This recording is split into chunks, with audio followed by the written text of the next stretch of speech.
Nasi feel at home shaman. Nasi feel at home. Ndakatokusetera pesi nasi ndingatozwa kuti zvinhu zvangu zvose zviri correct. Zvitaura kuti last time ukandipa chigwishu ndikasara ndisina kupedza. Aiwa hama zvatazokudaro. Ngatarise iko zvino manje. Ende ndanyatsokupa mukadzi mari kuti asispoil. Nasi namunzwa kuti it's Christmas day.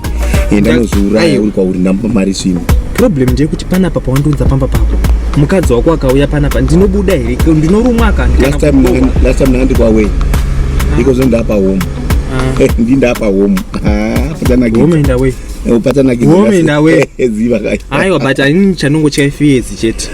Mafees pamba pe munhu panonetsa tikabatwa. Aiwa anenge inini una mukadzi wangu ina ndamakuwa ndifenda kaudza mukadzi zangu. Pana nemakuwa ndiani? Pana kambotora kuti I'm here ndiri kuchiita nemurume munhu. It's not possible.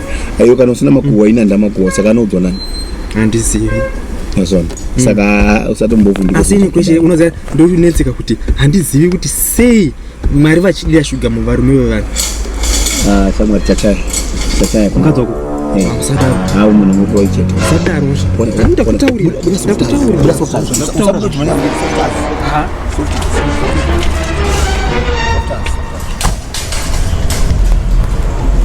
Masimba suka I'm very disappointed cha. Atokuifanira kuya uzonditora nasi anvitari yedu waita sei. Konde nanga kagara. Aiwa masongo tinodoro. Ndiona kuti munhu mvedoro ndandiri kubazeri cha. Unongoboha unoza masimba. Kama ndenge ndine busy.